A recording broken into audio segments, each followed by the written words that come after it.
All right, everyone, welcome. Good morning, good afternoon to all of our friends, colleagues, and guests joining us from around the world. My name is Jenna Russo. I'm the Director of Research at the International Peace Institute and the head of the Brian Urquhart Center for Peace Operations. And it is my great pleasure to welcome you here today for this policy forum on the role of specialized police teams in UN peace operations.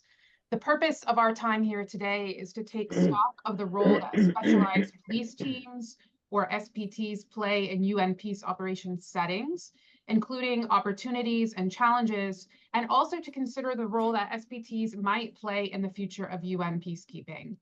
Today's event will also serve to launch a new IPI report on the role of specialized police teams in UN peace operations, written by Charlie Hunt, who is joining us today on the panel.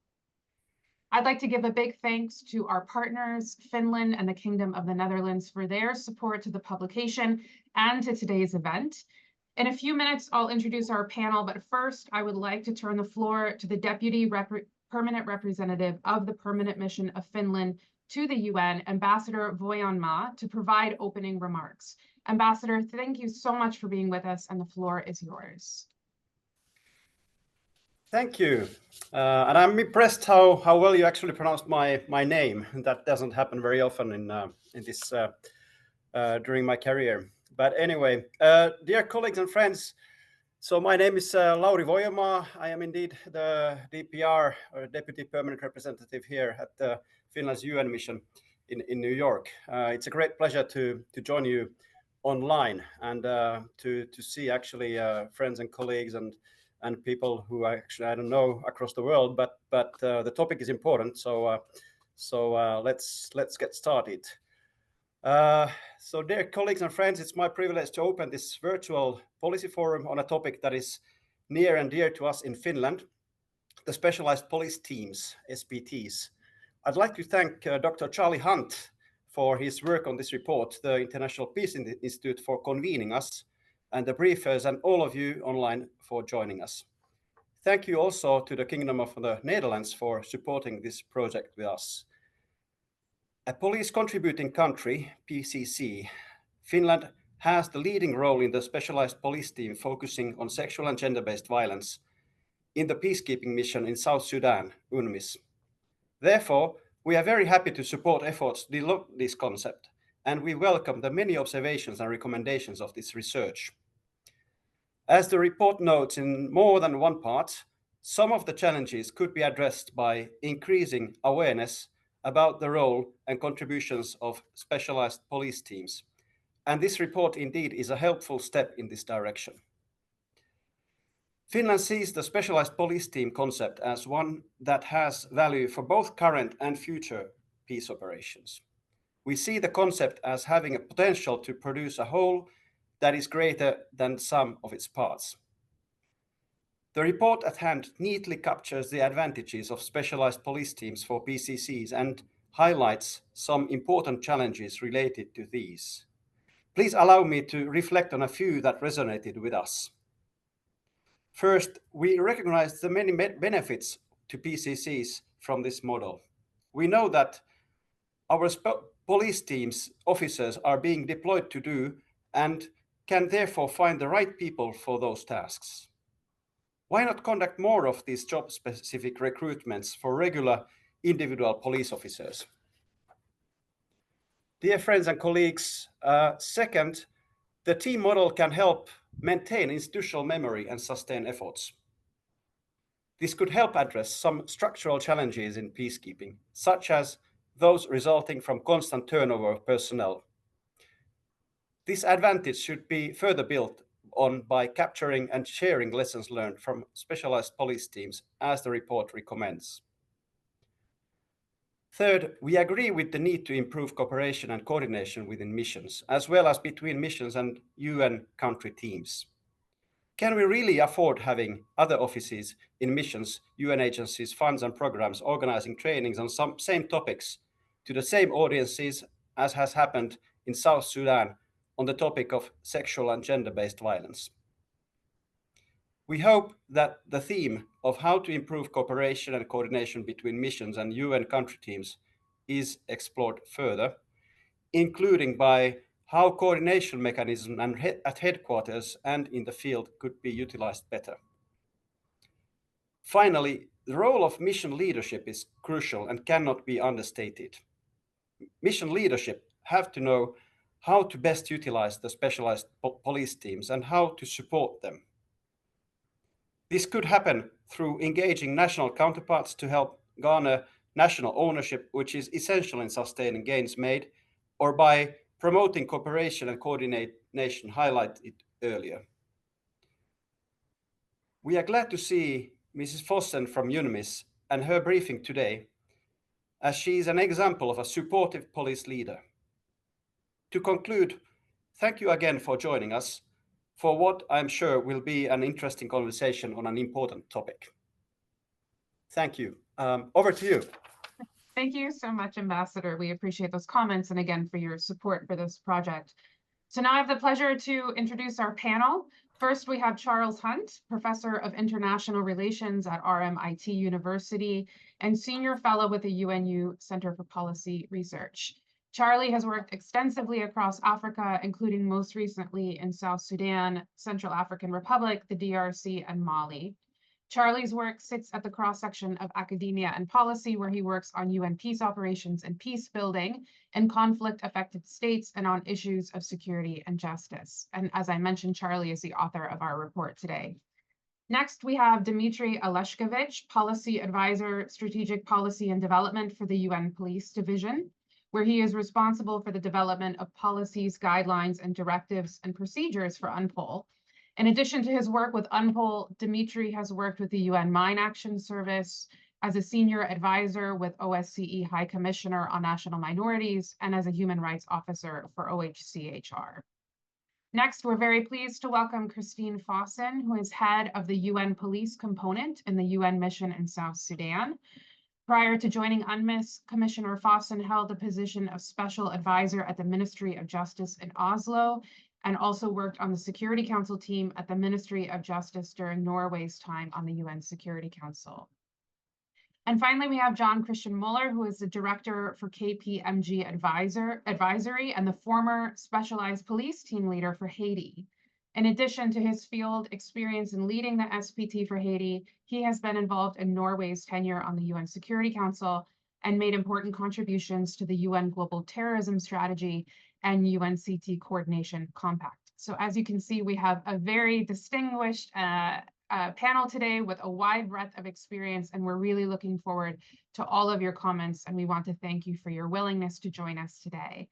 So as I mentioned, Charlie is the author of the IPI report that we are launching today, currently up on the IPI website, and I believe at some point we'll drop a link to that in our chat. We encourage you to check it out, but maybe after the panel.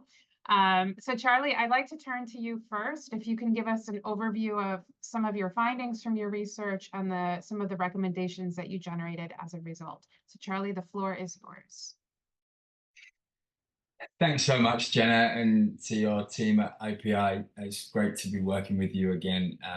It's been a pleasure. Thanks also to the governments of Finland and the Netherlands for the financial support to this, but also other important policy research on peace operations. Long may it continue. To colleagues in the police division for embracing the opportunity to reflect on their work and also facilitating my work. I'm extremely grateful. And of course, to all of those I interviewed for the work, for their time and insights that make these kind of studies possible. And last but not least, the reviewers, of which there were a few who provided excellent feedback on the report. So with those thanks, with the short time I have today, I'm going to fly through three things, hopefully. Quickly, a bit of background on SPTs and this study. Touch on a few of the key findings emerging from the research and end with a couple of the major recommendations, particularly how they kind of link into the implications for the future of UN policing, but also peace operations in general at this time of kind of reflection and with the new agenda for peace and the summit for the future on the horizon. So what is a specialized police team? Well, there are many people on the panel who know better than I, but for the sake of getting us all on the page, it's important to note that it's really a group of between 2 and 15 police officers, but also civilian policing experts with a particular specialism, seconded by one or more police contributing country to serve in a UN field mission, usually initially for 12 months, but possibly extended for up to 3 years. And importantly, they provide project-oriented capacity building to host state law enforcement institutions in a range of specialized functions. These have included addressing serious organized crime, responding to sexual and gender-based violence, forensics and crime scene investigations, through to community policing. So a wide range of areas of specialism.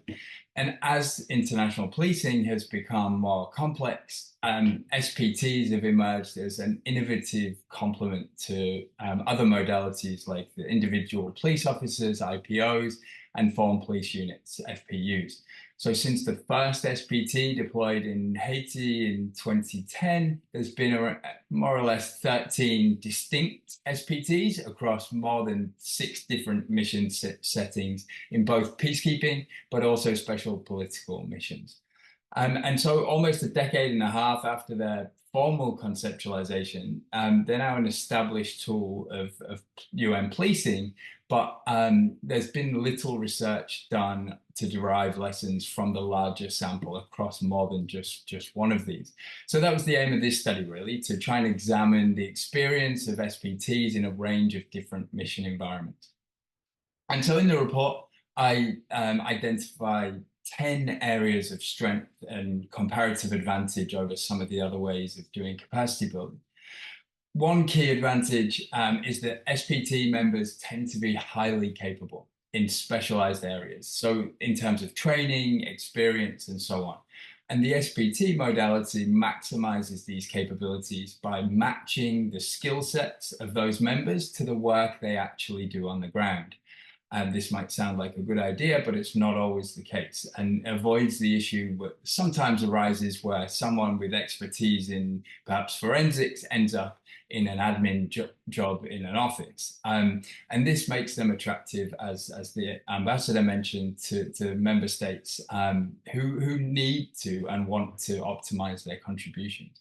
Another comparative strength I identify in the paper is that SPTs bring a more coherent and cohesive team-based approach to capacity building. So this is with a focus on objectives and an orientation towards results, captured in a very specific project plan. This has a few benefits, but in particular, it makes it easier, in theory at least, to track progress. But it was also widely noted in interviews that this provides police personnel as part of these teams with a greater sense of achievement, generates higher levels of motivation, and often results in better job satisfaction. So a kind of virtuous circle at play there. And finally, on benefits or strengths, beyond the capacity building work done with local counterparts, SPTs also provide a range of other benefits to missions. And so, for example, they can contribute to upskilling other personnel in the mission. And I'll leave it to Christine to talk perhaps about the experience in UNMISS of that.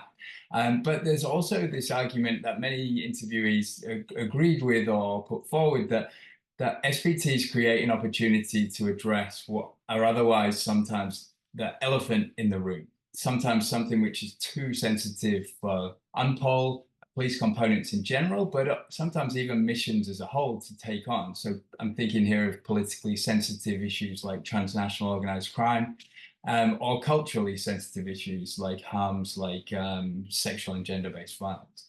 So that's just a few examples, but the paper identifies this range of strengths, comparative advantages, and additional benefits of the SPT modality. But the research also revealed several administrative and operational obstacles to greater effectiveness. So very quickly, a few examples. An issue around inconsistency about the composition, the project plans, and funding modalities of SPTs from mission to mission, but also sometimes even within the same mission, different SPTs. And this has made it difficult to consolidate the concept, but also to establish new SPTs in their wake.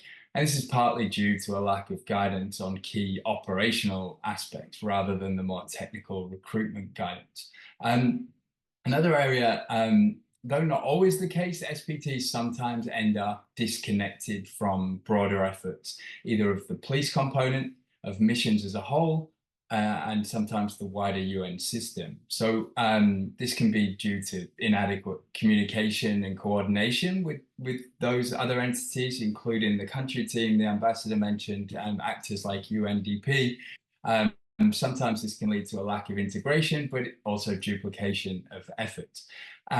On another note, and again, the ambassador mentioned the importance of leadership. Sometimes that hasn't been the case, and poor understanding or support from senior mission leadership, but also middle management, kind of mission management, sometimes leads to problems with accessing resources and for SPTs to stick to their plans. A third area is that this question around monitoring and evaluation. Sometimes the frameworks which are in place are either inadequate or else displaced to some extent by these competing myriad reporting requirements. Things like the results budgeting, results-based budgeting instrument can often distract from some of the longer term aims in preference for some of the quick wins and the imperatives around that. This is also related to the issue that was also mentioned before around organizational learning and knowledge management. So whilst it's very clear that for the police division and missions that this is important, it's a perennial challenge. And so learning within and between SPTs at both the mission level, but also headquarters has meant there's been missed opportunities for exchange and avoiding mistakes of the past. And the last one that I'll raise here at least is this idea that SPTs to date have been dominated really by police contributing countries in the so-called global north. And this has a few implications, but it on the one hand risks an appearance of some kind of Western policing exceptionalism, which brings other questions around legitimacy and credibility for the UN system. But it also presents very practical issues with those teams lacking sometimes suitable language skills, cultural affinity and knowledge to enable what should be and could be a more context-sensitive capacity building approach. So a range of challenges that I identify in the paper. With the remaining couple of minutes, Jenna, if you'll allow me, I'll just touch on a couple of key recommendations that flow from this. The report, based on the analysis, the report presents quite a number of recommendations on kind of how to leverage some of the opportunities and the strengths, but also how to overcome those impediments. And these are targeted at various parts of the Secretariat, at field missions, and at member states, focused on issues around management and support arrangements, recruitment strategies, operational guidance, pre-deployment and in-mission training, including for leadership, and those coordination mechanisms and knowledge management that I mentioned. But these two that I wanted to call out a bit on slightly less technical recommendations, I think are both important and timely. So first, one that recommends that the Secretariat should consider more fully the potential roles of SPTs going forward. So this is including thinking through new areas of focus. There's a high demand for election security support, things like the protection of natural resources, whether it be livestock or gold. But also SPTs as a potential bridging function. So in transitional settings, lessons drawn from the closure of MINUSMA in Mali, for MONUSCO in the DRC right now, but also down the track thinking about Central African Republic and even UNMISS. And lastly, on that forward thinking, about the potential for SPTs as a tool in non-mission settings, where actually there are many cases where death and suffering as a result of criminal violence can be even more extreme than in some conflict settings. And so the last point is really this recommendation aimed at member states in the General Assembly via the C34 perhaps, to request a new Secretary General report on policing, including a focus on the impacts of SPTs. There hasn't been one since 2016, so there's a number of years of development to reflect on. And I understand that maybe something is in process in that regard. So that's great if that is happening. But both of these are timely and important. I think the focus on SPTs because of the findings of this study and the developments there, but also UN policing and police-centric missions more generally, responding to calls in the new Agenda for Peace for a reflection on those more nimble, adaptable, and effective mission models, but also the language in the Pact for the Future, zero draft around developing new models, thinking through devising transitions and exit strategies. So feeding into those processes and perhaps even the peacekeeping ministerial next year in Germany, which may have a greater focus on policy questions and policing as well. So to close, just to say that I think what's clear is that SPTs are not some kind of panacea or silver bullet. Long-standing and enduring police reform challenges and dilemmas will continue, but SPTs are an important complement, I think the study shows, to existing ways of doing capacity building in peace operations, and they should be, I think, an important part of thinking through and planning for new models in a new era of peace operations. So I'll leave it at that. Thanks, Jenna. Thank you so much, Charlie, for those comments, and especially on your last point. I think one of the reasons we were enthusiastic to take this topic up is precisely for that idea of how we might think about different configurations and models moving forward, the ability to be more lightweight in some contexts, to be more responsive and flexible to the needs on the ground. So hopefully we can come back to that a bit more, and maybe in particular when we touch on Haiti a little bit, to think about that as well. So Dimitri, I'd like to turn to you next. Maybe you can build on some of the points that Charlie has made. And can you tell us a bit how, from the perspective of UN Police Division, how you understand some of the comparative advantages of specialized police teams, including the support that they offer to host states and how they can help with broader mandate implementation? So Dimitri, over to you. Thanks so much, Jenna. Your Excellence, Deputy Representative of Finland, Dr. Russo, Dr. Hunt, distinguished delegates, colleagues.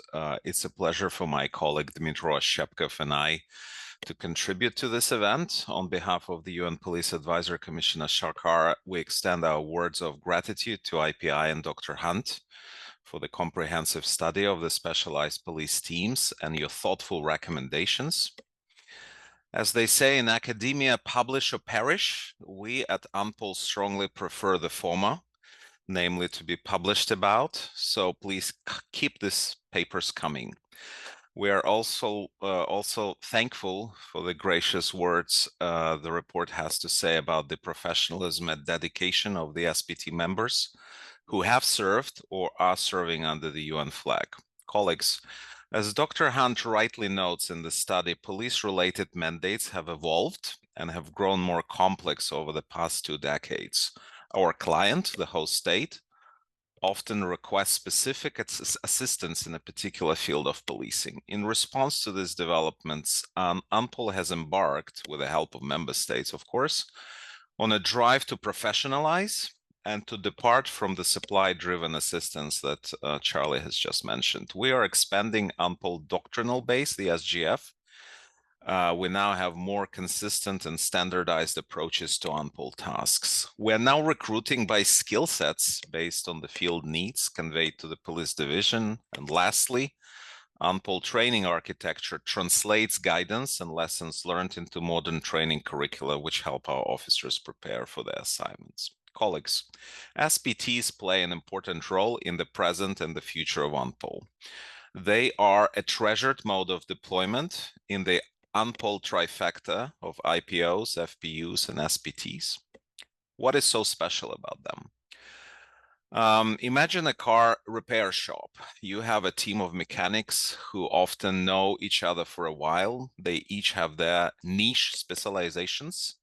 Someone looks at the dampers, someone fixes air conditioning, someone changes oil. They all work for the greater goal of delivering a refreshed and repaired car. They have each other's back.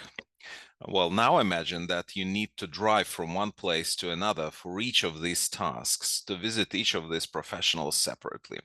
A waste of time, isn't it? Will they fix the road network, deal with the congestion, or improve pollution levels? No, they won't. It is a whole of community task. but they will zoom in on the problem and get the car ready for the road. SPTs are a perfect way to assist the host state with a specific need in a coherent and cohesive way, as the study points out.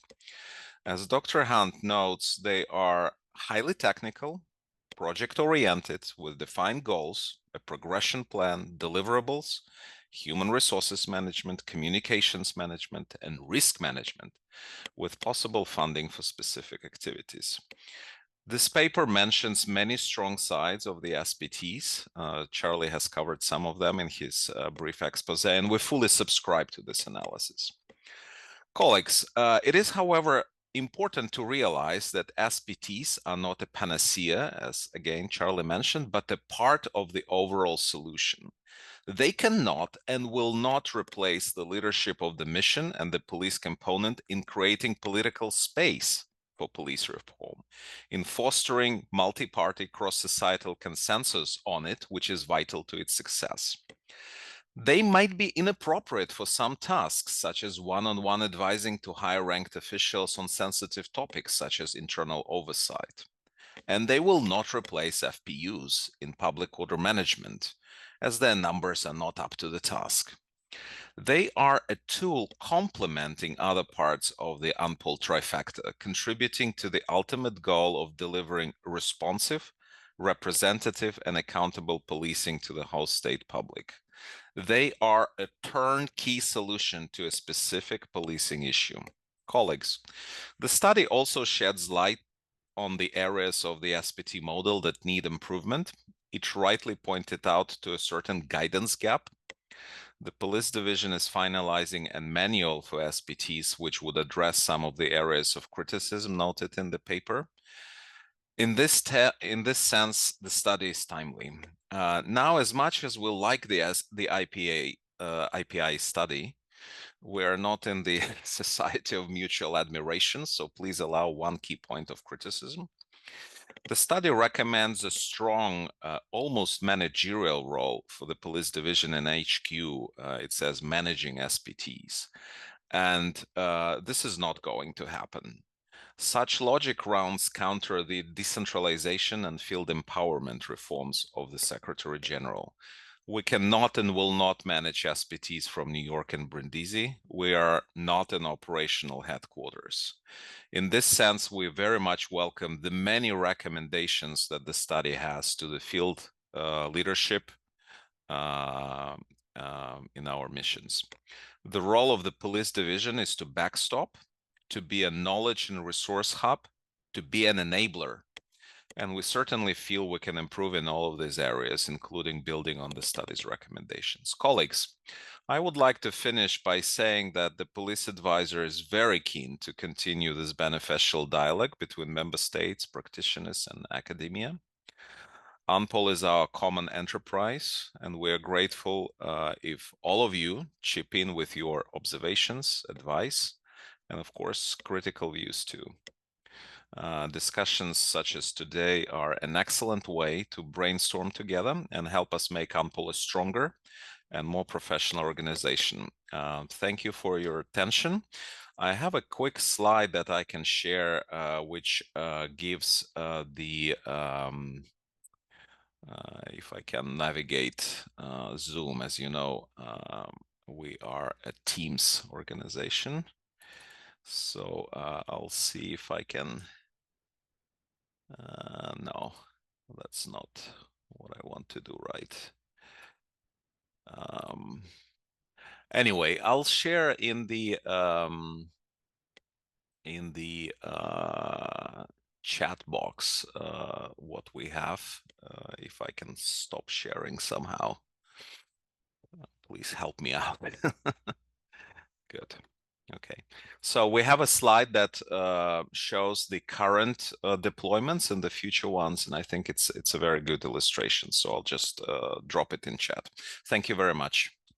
Thank you so much for those comments. It's very helpful. And yeah, if you can share the slide, we can make sure that it gets to our audience and participants. Thank you so much for those comments. Christine, now turning to you, you are currently working as the commissioner for the UN mission in South Sudan, and UNMISS where SPTs have played a very important role, for example, on SGBV and other critical tasks. So we're very eager to hear from you. What lessons have you learned from the deployment of SPTs in South Sudan? What are some of the value adds that they have alongside FPUs and IPOs? And what are some of the remaining challenges that you see to further their work within a mission setting? Over to you. Thank you so much. And good morning, good afternoon, and good night to you, Charlie, and dear excellencies, and dear colleagues. Thank you for having me on board. I'll go straight to the questions. My experience is from UNMISS, where I have been a police commissioner for more than two years.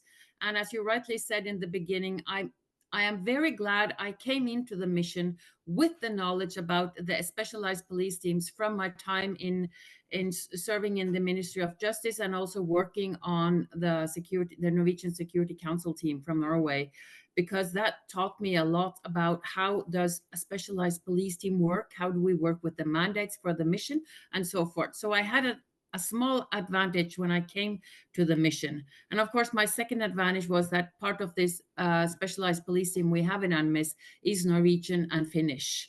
So I connected very quickly with them, and I have been following them quite closely. I'll come back to the challenges because I see that I don't see many challenges with having or problems having an SPT team, but I've discussed with my other colleagues, the other PCs, and they have had other observations than I've had. But let me go to the question and the lessons learned. I think the good thing is, I don't need to echo everything Charlie already has said, but the specialized police teams, they do have a clear mandate and they do have a clear project plan. We have worked quite extensively on to have a clear understanding of what they do and what they're supposed to achieve and what is their role. I do see that it's very needed that the leadership for the police component in a mission must understand their role.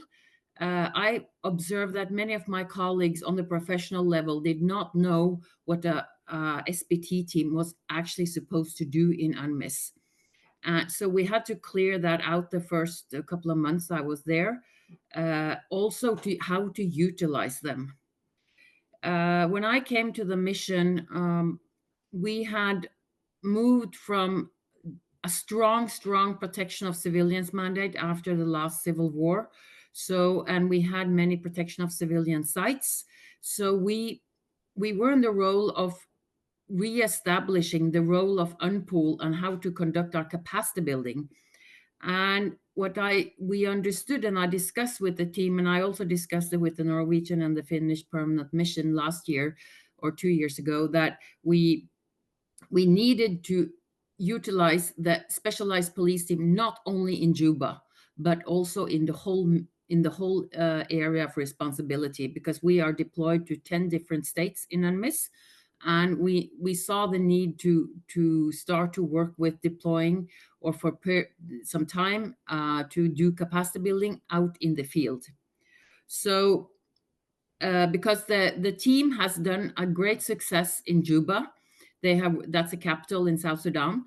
The SGBV team has trained the trainers, done workshops, done a lot of activities according to our project plan in Juba. But we saw the need to expand our footprints and out in all the field offices, which we have done. And what we have added on, which has been, I think, and has been a great success, and we have received a lot of positive feedback, is that I requested the team to go out and to visit every single field office and train their colleagues. Because recognizing, I'm sorry, Siri logs on here. After some time, I saw that we have 700 IPOs, individual police officers, from about almost 50 different PCCs. They all come in with different backgrounds. So it was very needful to send out the SPT team out to all the field offices and spend 1 week in each field office and train their colleagues. So the colleagues could, from their side, go out and on a minimum level train their South Sudanese colleagues, or mentor them, or guide them, or give them some advice on these cases, because they happen all over, and the level of the local police is very low in South Sudan. So that has been a very good utilization of the SPT team, and they have received a lot of positive feedback. So that has been a very positive thing, in addition to all the training I do with the local police. I don't really like the wording in the in my question, alongside UN police, because I see the SPT team as UN police. They are IPOs. They come in with a special competence, and we work hand in hand. We work together. So I try to integrate them as much as possible. They come with their special tasks, but you must ensure, and that's a leadership challenge. You must be hands-on, and you must make sure they are utilized and they work together with the rest of the pillar in the capacity building.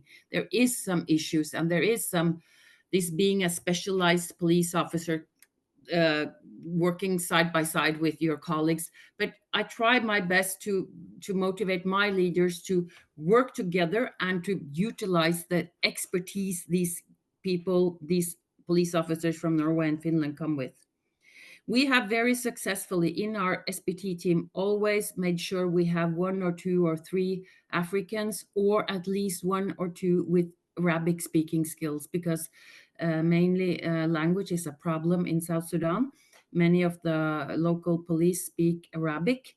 So we have had an Egyptian police officer or a doctor on our team the last year, and we've tried constantly to have one who speaks Arabic on the team, which is good. And I do see the points Charlie made about local ownership, or African ownership.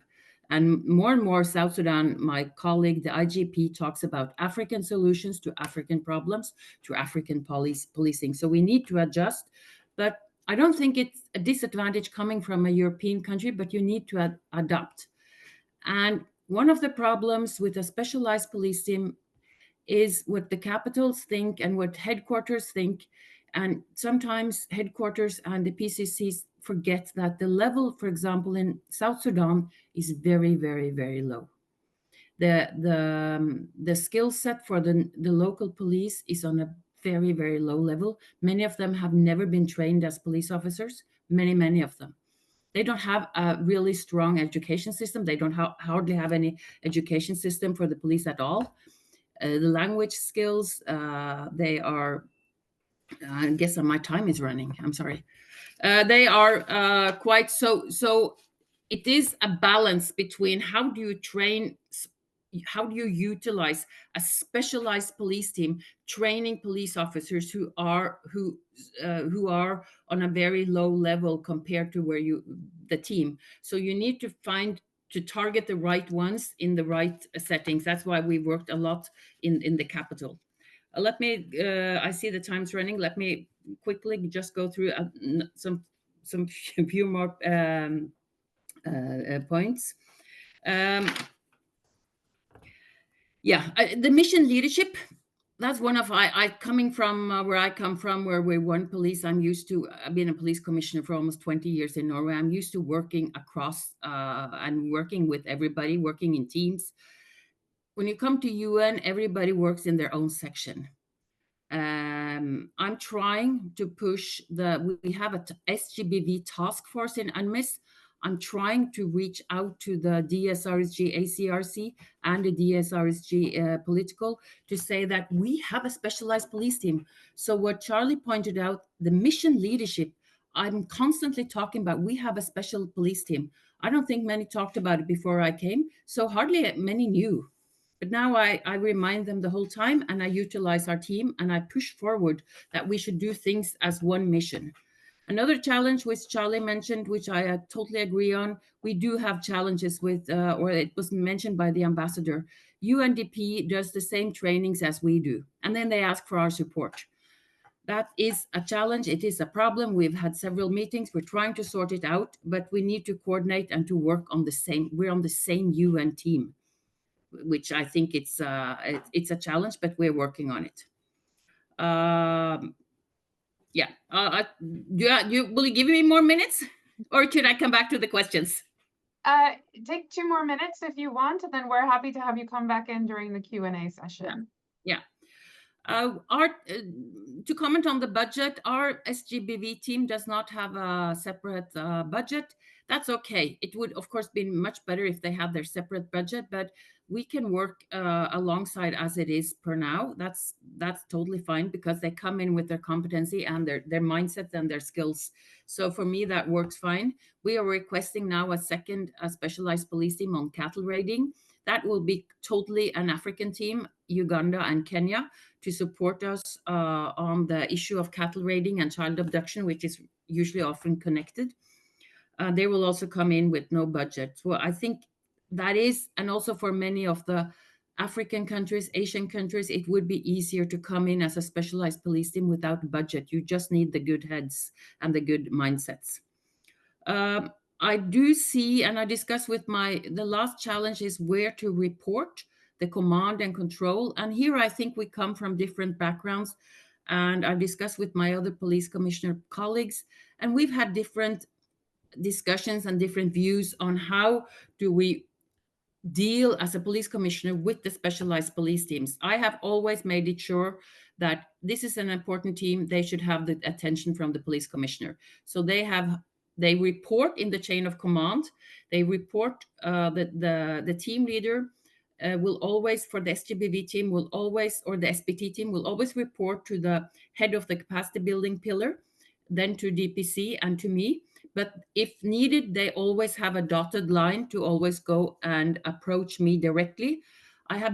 Many has disagreed with me on this, but I have been strong, and I said, because that's lessons learned from all my time in Norway. If you want to give something real attention, you need to give it priority from the top leadership, and which I have done, and I think this is important. And secondly, because this is a huge issue in South Sudan, so we have so much work to do. So I'm paying a lot of attention to this and pushing forward.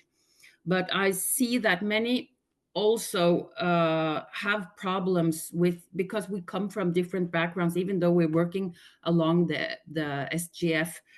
Command and control is an issue. I'm trying to sort it out in our mission, and I give clear guidance to my teams how to report on the team, and how that they are a specialized police team, and they do have some separate ways of reporting and to deliver on their achievements.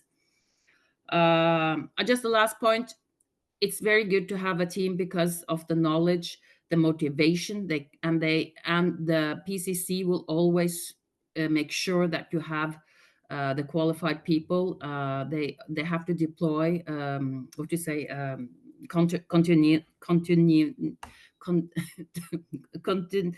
cannot say it, but I think you understand my point.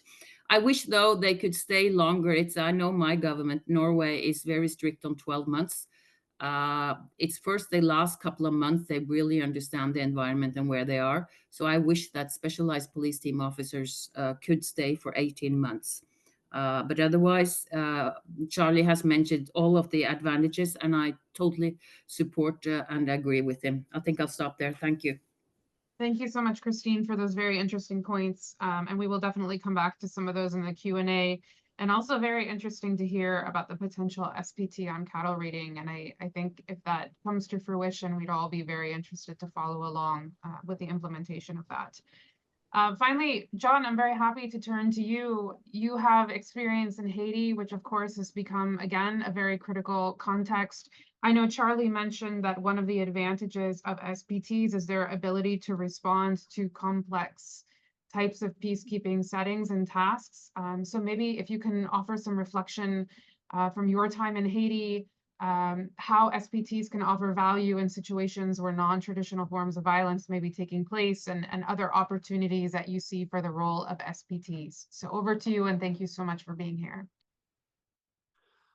Well, thank you for giving me this opportunity to speak today. I must say I'm very honored to engage this panel and exploring the evolution and profound impacts of the UN specialized police teams. It's a topic that it's very close to my heart. I also extend my appreciation for IPI and Charles Hunt's report, which provides very essential insights fundamental to the enhancement of expertise. So, excellencies and colleagues, it's also very nice to see very many familiar faces here today. I will reflect on the value and the contributions of expertise using my experiences from Haiti as an example, but also from being responsible for several other SPT deployments. Following this, I'll also outline some targeted recommendations aimed at addressing some few gaps within the model. So over to Haiti. Haiti's struggles to tackle the root causes of conflict is just deeply disheartening. And however, being unrealistic per today, I think SPT-like models could effectively address both traditional and non-traditional violence, also in a future post-conflict phase. Through capacity building, technical assistance, SPTs are well suited to enhance police-community relations, also preventing violent extremism, for example, through community policing, and also while integrating gender perspectives. Of course, this has to be in close collaboration with cross-sectoral entities, which again highlights a broader principle. While the police are not the sole owners of crime, their unique role with other stakeholders is where the specialized expertise becomes invaluable. To quote my colleagues in the Haitian National Police, which was a very successful SPT partner before the current crisis, they have themselves underscored the necessity of a holistic approach, particularly in combating corruption and strengthening judicial governance. Addressing root causes can greatly benefit from SPTs because they have, as Christine mentioned, stable long-term partners and members, and as an example, emphasizing anti-corruption and anti-money laundering efforts, which is not really violence, but these measures can contribute, leading to reduced violence when aligned with national political will, civil society, economic growth, DDR and SSR processes. So that also touches upon what Christina mentioned, that you have to look at a broader mission and not just solely on the SPT. They are a very useful tool, but they cannot, of course, operate in a vacuum. However, strategic challenges still persist, slowing some of the complete realizations of the SPT potential. Despite being frequently mentioned in reports from the Special Committee on Peacekeeping Operations, also the A4P initiative, the SPTs are sometimes still considered as a new element, even now after more than a decade in the field. And it's not always very complex challenges we're talking about. It's rather rigid deployment rules and things as assuring proper equipment and logistic support. Just to mention an example, our former French-Norwegian SPT in MINUSMA constantly encountered fundamental transport issues, leading to inefficient use of time for specially recruited forensic and very skilled IED experts. This is personnel that the PCCs often are struggling to recruit for international service. So this situation highlights the critical need for practical, actionable guidance to address basic yet essential operational requirements. And I believe the strategic guidance framework for UN policing is very well fitted for this. So to strengthen the role of SPTs in peacekeeping, several gaps need addressing, and both Charles and Christine have mentioned some of them. I will take one key point from what both of you mentioned and emphasize the importance of the cultural aspect with creating more regional and cultural diverse teams. Except for that, I think the report highlights several very good recommendations. I will conclude here today with 3 key recommendations from my side. First, the development of innovative deployment guidelines to enhance outcomes.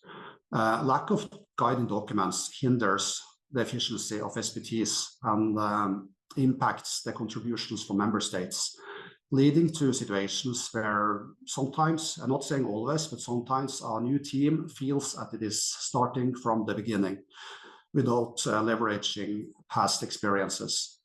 So these guidelines should not only be flexible, but also forward-thinking, planning for both current and emerging crime landscape. This, of course, demands close coordination with country teams, regional analysts to ensure that evolving dynamics are constantly integrated into planning and operations. Second, the significant role of police contributing countries cannot be overstated. They serve as principal resources, and the competences provided by their police advisors might have a potential greater than what's being realized. During my tenure of more than 5 years as a police and justice advisor to the Permanent Mission of Norway, and also my 2 years as a chair of the Strategic Police Advisory Group representing more than 50 PCCs, I encountered frustration within our group due to perceived lack of voice and influence in the strategic directions and implementations of SPTs. This gap in communication could effectively be bridged by UN leadership with enhancing engagement and thereby unlocking full potential and resources that member states can offer. As I mentioned, we're not talking about very complex technical challenges, rather achievable targets and low-hanging fruits for improved partnership. Third, recognizing the value of specialized teams. Mirroring national police structures, I think modernization and new frameworks enabling SPTs to provide specialized mission-critical expertise can benefit UN policing. Further evaluation of the effectiveness and efficiency of today's model can be beneficial to identify concrete areas of improvement, also beyond today's report. I think that a group of friends of UN Police is a good arena for further discussions on a higher level. So in conclusion, while specialized police teams have significantly advanced peacekeeping, their full potential remains untapped. Addressing critical areas can elevate the UN operations, reflecting our commitment to evolving peacekeeping strategies and ensuring sustainable, effective outcomes. So I think I will leave it there, and well, thank you very much for attention. And once again, thank you for involving me in the panel. Thanks. Thank you so much, John, for those great insights. And of course, we'll come back to all of our panelists now during the Q&A. We have about a half an hour for Q&A. You'll see that we will be using the Q&A box on Zoom. So if you would like to enter a question there, I know we already have a couple that we will get to. But to kick off this part of our conversation, I would like to turn first to Dmytro Oshepkov, who also works with UN Police Division here in New York.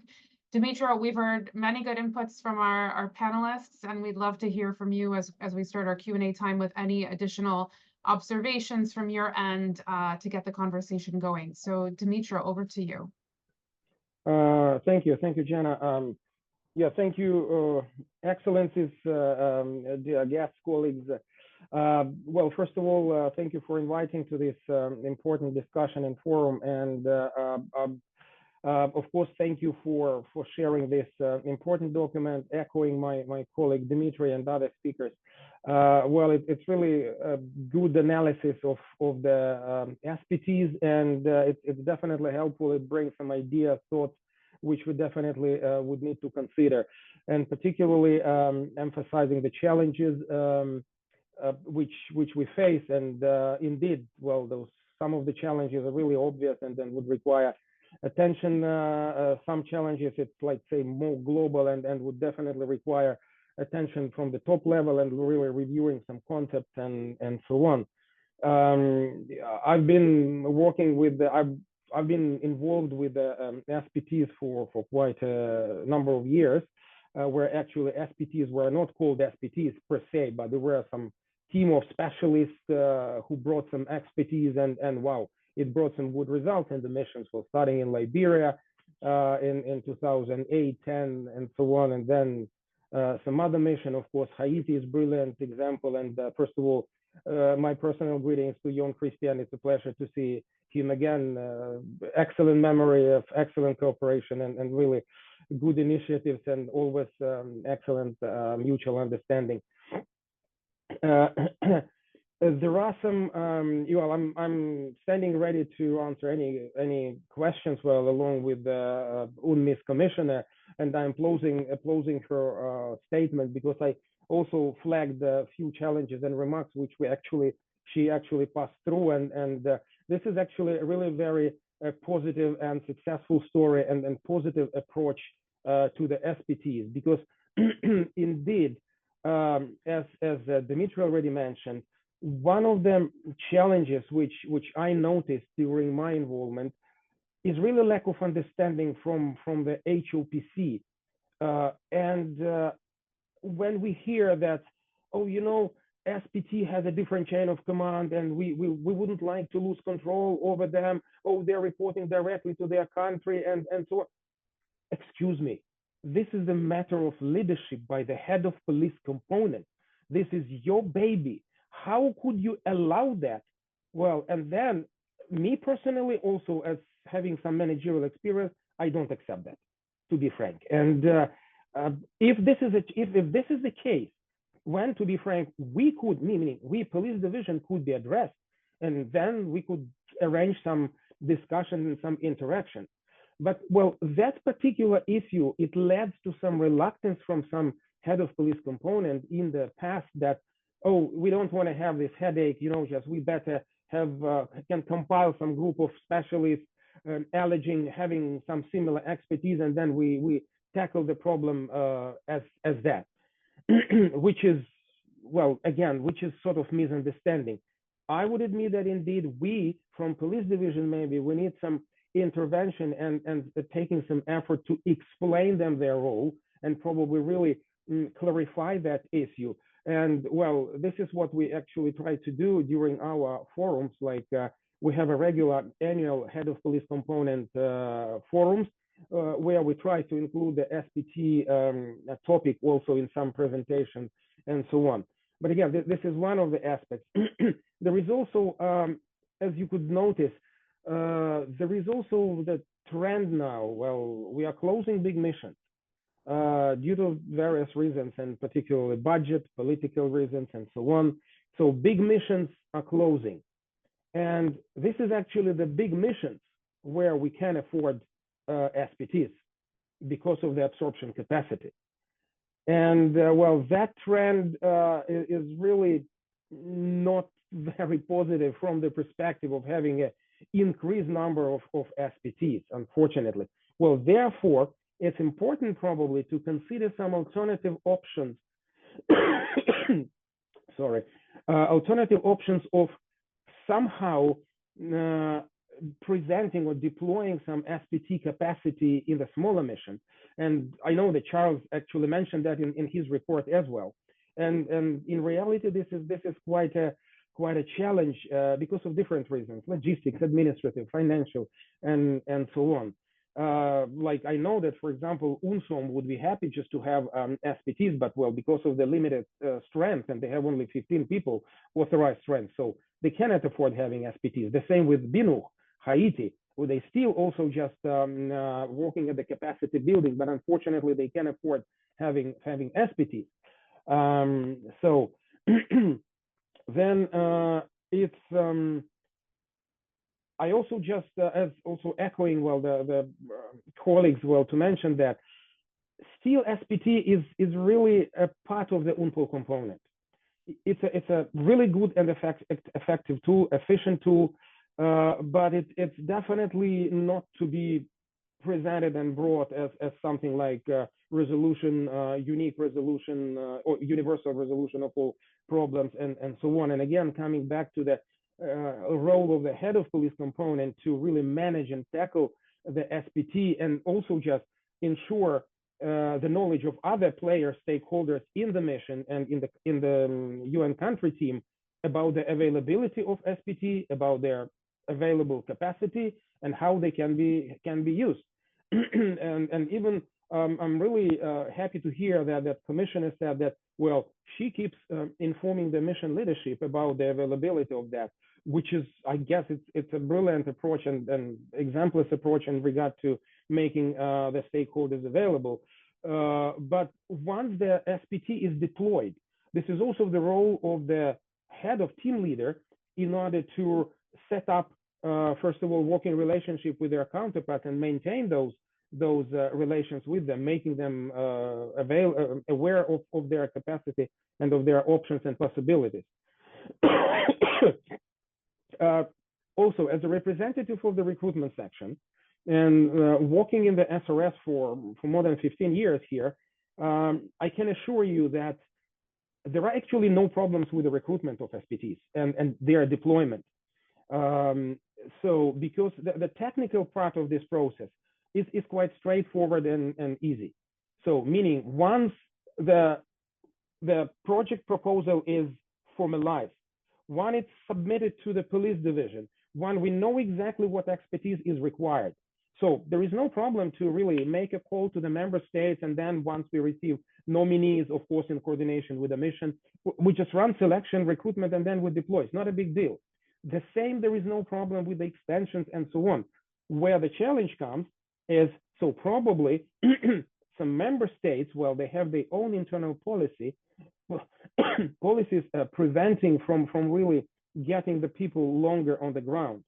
And it's also, I also saw some remarks from, Charles' remark in the report, which I would agree, that saying that, oh, police division sometimes is not in favor of extending them more than 2 years and so on. True, but also we should keep in mind that it also, again, this is the role of the leadership in the UNPOL component to adequately present the operational need for their longer presence in the mission. Sometimes we don't even receive justifications from the head of police component. Oh, we definitely need those people. We definitely need their continued presence and so on. This is also one of the aspects which should be kept in mind.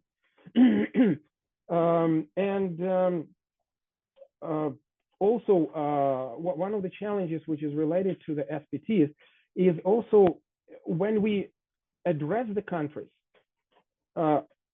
we may not receive the adequate expertise as required because, well, it's a challenge for the member states to release their rare capacity or deficit or also highly required capacity, to leave the country and go for 1, 2, 3 years in the mission, which is also a challenge. And that's really the challenge.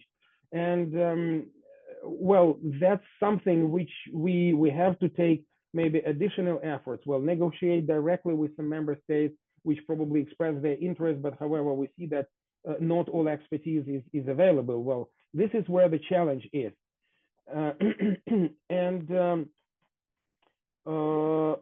As Dmitry mentioned, we are now finalizing the big document, which is the SPT manual.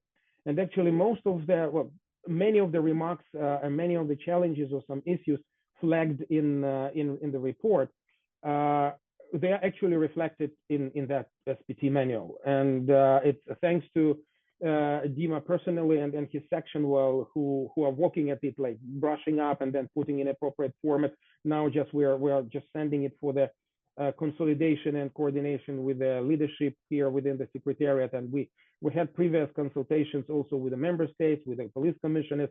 So it passed through their appropriate consultation and coordination process. And there, in that manual, many issues are reflected, including the delineation, the roles of various SPT members, also just mission leadership, also the role of head of police component. By the way, it's the project approach is presented in that manual in details, with the proposed format and so on. These are all issues which have been mentioned in the report, and so that means it shows that we're in the right way. And we hope that this document will be published soon upon various verifications and so on. Well, I would stop here and then I stand ready for other additional questions and so on, together with Dmitry when it comes up to some of this policy development and other strategic issues. So happy to be here and ready to answer any additional questions when necessary. Thank you so much, Dmitry, for those comments. We do have a handful of questions in the question and answer box. I'll try to group a couple of them together, and then we'll take a few at a time and we can turn back to the panel. So one of the questions, the first one I see up here, was actually one of the questions that I also had. Charlie, you mentioned in the report that, and in your comments today, that a number of the SPTs have come predominantly from Global North TCCs. Part of the challenge to that, my understanding, may be because they are funded through XB funding from TCCs themselves. Yet I'm also aware that there are in some cases mixed deployments for SPTs. So maybe can you speak a bit more to how we can achieve greater diversity among the SPTs? I'm wondering if there have ever been any conversations about relying on regular budgetary funding for SPTs, and or if there are ways for member states to fund SPTs that are deployed by other member states, if that's something that could be supported, for example, through the peacekeeping ministerial. So if you could talk a little bit about that. I see there is a question also about transitions, which was mentioned a bit today, but maybe we could dig into that a little bit more. What role might SPTs play during mission transitions? Is that a viable strategy when a mission is exiting or drawing down, but there is a need for some continuing capacity, especially when we're thinking about longer term institution building within the host country and what role they may play? And then we also have a question here about gender balance.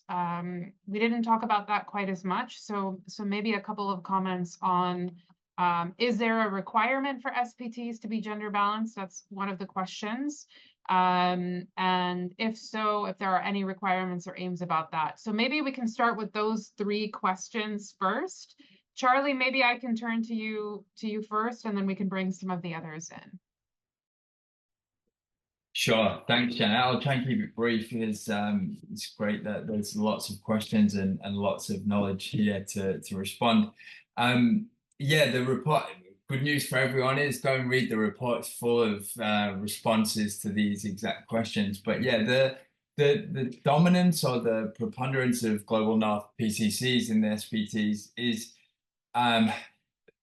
primarily, I think, historically because of the expertise themselves, like what was demanded, what was requested. The funding has been, from what I could ascertain through interviews, different in every case. It's not always funding, it's not the member state necessarily that has funded it always. So John can talk about the Norwegian dedicated funding in Haiti, but it's very different with the Swedes in Congo and the Finns in South Sudan. So it's a little bit different every time.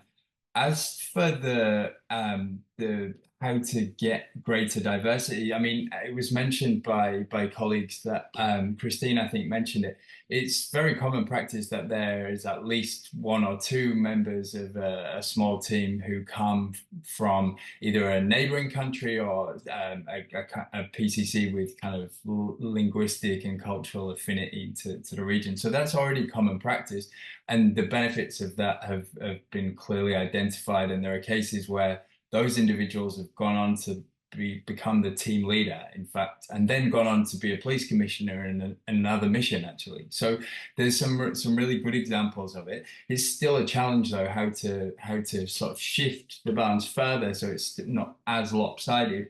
And the report puts forward some recommendations around exactly what you mentioned, whether member states can be a bit more creative about how they contribute, not necessarily providing personnel, but providing equipment or providing funding for other member states to be able to participate. So there's standby arrangements and triangular partnerships and things which happen in peacekeeping in other areas that can be explored a bit further. It's not straightforward, it won't be easy, but that is possible. On transitions, it's another area I talk about in the report. I think it is really important. It wouldn't be easy for jurisdictional reasons, for various other kind of challenges that are presented when a mission draws down and leaves. But there's a lot of there's a big consensus, I think, that SPTs could play a role in bridging, and that might be in the transition to a different kind of field mission. So we saw that in Sudan with the transition to UNITAMs, where there was an SPT and an SPM for the first time. So there is some lessons to be learned from that experience, and they weren't all good there. But it has happened. I think it could happen more. And as I mentioned about non-mission settings, thinking about SPTs as a tool that might be relevant in different kind of configurations, I think is very possible, but not easy, as I said. And then lastly, on the gender balance, just one quick comment. I had some interesting conversations about this. I think actually SPTs, the statistics are not easy to get definitive answers on, but basically it's the area where there's most female APOs in the configurations. And so there is, I don't know about actual requirements, I'll leave that to the UN colleagues to discuss, but there are lots of women members of the SPTs that have been deployed.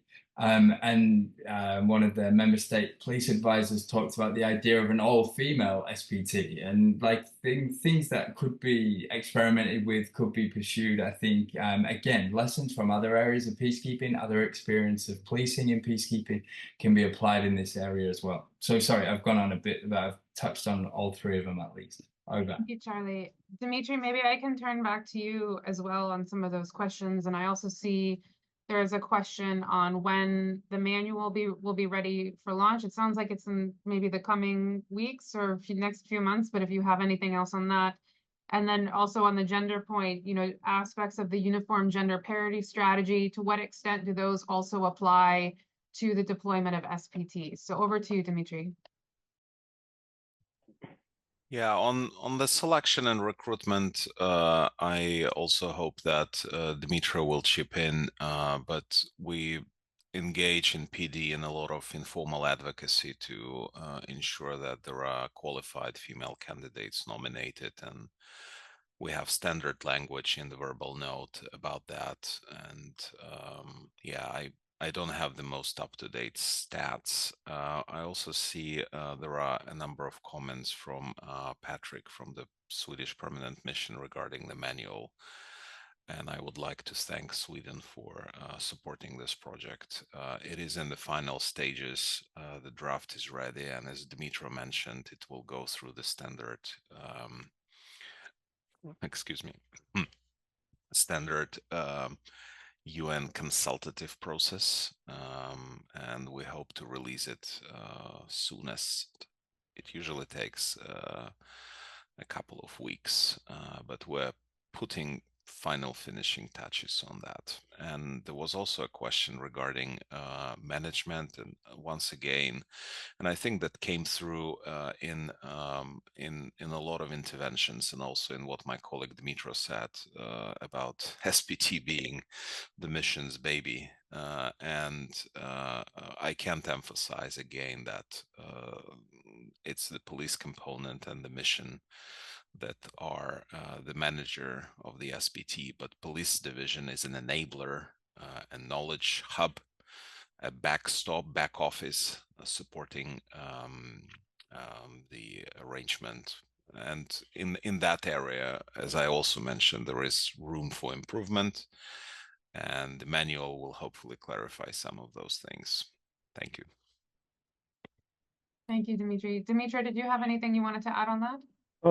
Yeah, just a couple of remarks, and thank you, Dima.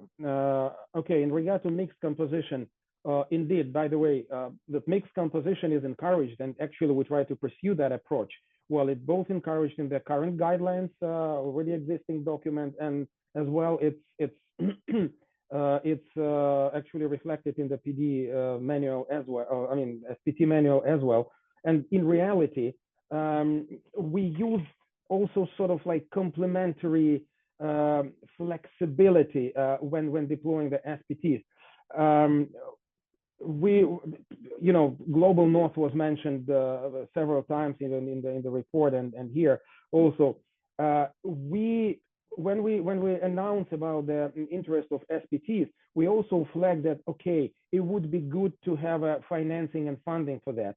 Well, in this regard, as a matter of practice, well, the Western countries, well, can come up with some funds and proposals, and in this regard, so we probably would give the priority to them to step in, and then since they're coming with funds, but we insist that we complement that team composition with the representatives from the region, particularly from Africa, and as practice shows, in all those SPTs, they are supported and they are reinforced by the representatives from the region.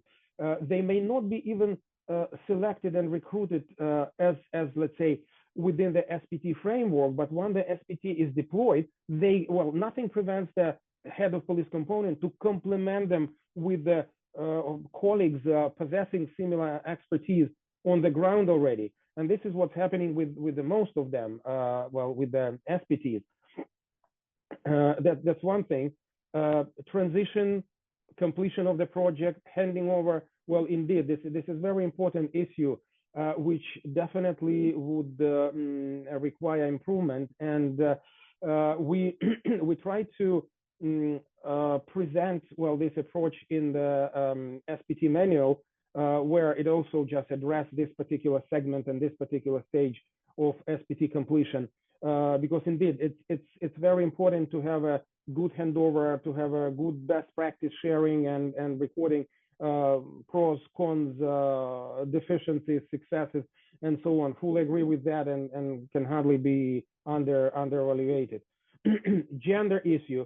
As being the gender focal point in the selection and recruitment section, well, I can assure you that we do our best to have a female representation in the SPTs, well, as anywhere else. And indeed, we have a standard language when we making vacancy announcement and so on. And apart from that, during the recruitment and selection process, we try to have the representatives, women police officers in the SPTs. And I believe that practically in all of the current SPTs and upcoming SPTs, women are present. So it's a must. Again, we have a UGPS, we have a uniform gender parity strategy, and of course we follow the principles. We have certain targets, and SPT is not an exception from that approach for sure. In terms of I saw some questions and some comments in the ribbon. So this is a role of SPC and other units. I also would agree with the remarks and flagged by Charles in his report that let's say the further management of SPTs would require further coordination and probably better roles delineation even within the police division, as well as in the missions and so on. So, and we already flagged this issue with the leadership, and we're working at it. And I guess that in the nearest future, we probably will address this issue, and we clearly delineate the roles and so on. SPC has a little bit different functions and tasks, but their roles also may not be under-evaluated, and their involvement already displayed a positive outcome, positive effect for the deployment of SPT, particularly at the pre-deployment phase and during the initial stage when they can advise, when they can really coordinate, because they have also solid pool of expertise in SPC. But again, leave it for us, and I believe that we will delineate it and we will resolve this issue, and we will clearly have the focal points appointed to tackle each and every stage of the project development, recruitment selection, which is obviously would belong to us, and then also just following up operational support, then experience sharing and handover transition, and so on and so forth. Great. Thank you so much, Dmytro. I want to turn back to Christine and John before we close. There are a few questions in the Q&A box that would pertain to both of you. One question has to do with the specific guidelines on the 12-month rotation. My understanding is that is according to the guidelines of the TCC, and that's not necessarily a restriction for others, but please, Christine, correct me if that is not correct. Also, maybe something about any confusion or communications that are needed around the differentiation of tasks between SPTs and other members of police within the mission. I have the impression, and again, coming back to some of your very good comments, Christine, that it is also very much up to the leadership of the mission to manage the integration of these teams effectively and manage the communication of tasks. But interesting to know a bit more about how they work alongside. And then if I can throw one of my own questions in for this final round, I understand that SPTs are deployed with very defined goals. Does this ever prohibit them from reacting as flexibly as they need to maybe changing needs on the ground? Are they able to adapt kind of in their TORs as they go, or are those tasks quite set? And is there any issue in that case? So maybe I can turn first to Christine and then over to John. Thank you so much. Let me before I go straight to your questions, I just wanted to comment on one thing that was mentioned, I think, by Dima in the beginning about that. Now all IPOs, individual police officers, are deployed with the skill sets, and we, as a mission, we respond to police division every 6 months and request for needed skill sets in the mission, and which I see that many, and we have discussed this a lot with police division, and in between just a regular IPO that is qualified for doing patrol and regular work in like, for example, in UNMISS, and we have, as I said, 700. I see the need that sometimes we are requesting specialists, or we're asking for different competences. And I think this has been a very good interaction with police division. We request for specific skill sets and we get them from some. Then the police division will reach out to the different PCCs and ask, is anyone available with this skill set? So this is sort of also a way in between the needed competency that you need on the SPT, and maybe something in between that you might need 3 or 4 police officers with this skill set. For example, now I'm requesting for professional PIOs, professional communications police officers, if they're available.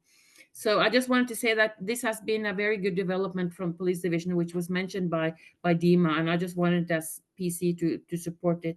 When it comes to the gender equality, we see for us, gender equality in our team is very important. It's important because we're working in a very sensitive social context in South Sudan, and the more women we can have, the better role models we can be. On the other hand, gender equality should never be on, or you need the right skill sets, and you read the right people at the end of the day. So sometimes we have more females on the SPT team, sometimes more males. This goes a little bit up and down. And well, overall, we have between 35-38% female police officers. Going to your questions about the 12 months, this is, we have a very good interaction with, or discussion all the time with police division and with recruitment and extensions. This is a internal PCC problem for us. The SPT team, which are from the team members are from Norway and Finland, and I tried the best to convince my own government and my own national headquarters that we should they should deploy their specialists for a longer time, but we're discussing it. But Finland is very flexible, so the Finnish team members usually stay up till 2 years. So, but this is a PCC. Police division is good. It's the PCC who has strict guidelines. When it comes to the SPT team and if they're protected and how they interact with the rest of the component, especially for us, our SPT team is within the capacity building team.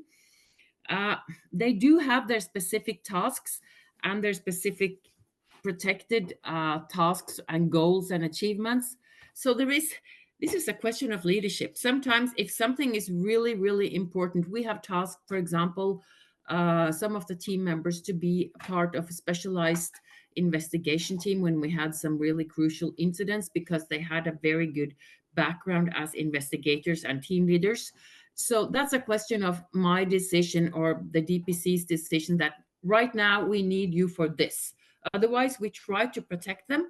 And because they are hardworking and they come with their expertise, their skill set, their mindset. So of course, they are producing on the top level of our whole component, but we try to protect them as best as we can. On the other hand, we have to make sure they are busy all day and they do have enough to do.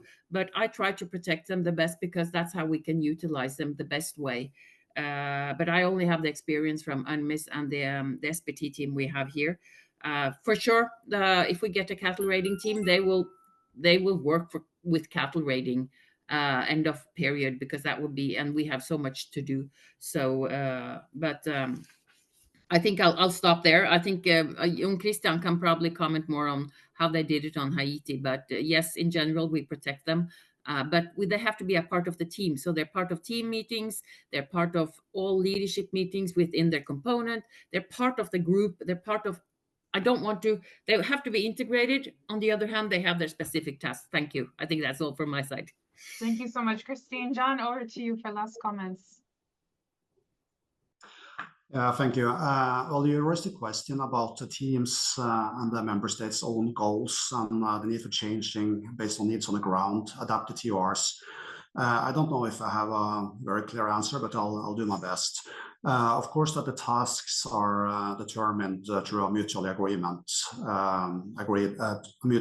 project proposal, and also the terms of references among the PCC, the police division, and the mission. However, as being a part of the police component, as we heard here today, the SPT still must remain flexible to shifts in operational needs. And we have many examples where such adjustments have been necessary in various situations, such as providing election assistance in Haiti or conducting forensic tasks in Mali. So adapting to these changes can sometimes be problematic, as the PCCs may have reservations, leading to discussions about the deployment rules and policy formulation. I think while it's still crucial to clarify expectations up front, the reality of sudden operational needs arising in conflict zones cannot be ignored. And that's also, the base for police work at home. So adapting to the evolving crime landscape or other emerging threats is entirely feasible through dialogue with the PCCs, especially as we gain deeper insights into the specific country context and challenges through the project period. And also, not at least, the political context might change, as we have seen in several mission settings. So ultimately, I think this emphasizes once again the importance of creating robust guidance documents and maintaining flexible approaches from all parts. I think I'll stop there. Thank you. Great, thank you so much, and a big thanks again to all of our panelists for your insights into all of this, and hopefully we'll be able to continue this discussion in other fora, because it seems like this is going to be a real critical part as we're thinking about the future of UN peace operations. It's now my pleasure to turn to Peter Sloort, who is the police advisor of the permanent mission of the Kingdom of the Netherlands to the UN, for closing remarks. Peter, over to you. During her opening words at a previous IPI event about the future of UN peacekeeping and the new agenda for peace, our deputy permanent representative expressed the Kingdom of the Netherlands' continuing support for the Action for Peacekeeping agenda and Action for Peacekeeping Plus. Since the launch of A4P during the Kingdom of the Netherlands' presidency of the UN Security Council in 2018, this UN Secretary General's agenda to strengthen peacekeeping across 8 priority areas by all peacekeeping stakeholders has been an important compass for the whole peacekeeping community. Every year, the A4P agenda guides the C34 discussions about recommendations to the Secretariat to improve and strengthen UN peacekeeping. I'd like to congratulate the C34 Special Committee and all participating member states who reached consensus about a long list of very valuable proposals and recommendations this last week. A key part of successful UN peacekeeping will be the ability to respond to the changing world and adapt to the changing reality. Success through adaptability. And this is where specialized police teams come in. We heard from Charles Hunt that SPTs are more flexible and adaptable than other police modalities and relatively quick to deploy. They are result-oriented and can be tailored to address a wide range of context-specific needs and challenges. The team members tend to be well-educated and highly skilled. Combining team members from regional and neighboring countries provides enhanced capacity building and training for host states' police officers. SPTs are also mentioned in last week's C34 report. The Special Committee encourages the Secretariat to implement the relevant guidelines related to supporting host nation policing expertise, including by ensuring broad participation of police contributing countries in the deployment of specialized police teams. But there are challenges as well. The speakers have mentioned several. I will just name a few. Christine Vossen, who is doing an excellent job as police commissioner in UNMISS South Sudan, mentioned that not always the leadership of the missions are involved in the SPT and lack the knowledge. That's an important thing to improve. My former colleague in New York, John Christian Muller, mentioned rigid deployment rules, lack of guidelines. So every SPT has to reinvent the wheel. Dimitri and Dimitro mentioned several actions that the police division is working on. They also said that guidance is needed and a manual will be published soon. There are issues with budget, sometimes the local ownership, and also the age limit has still not been completely resolved.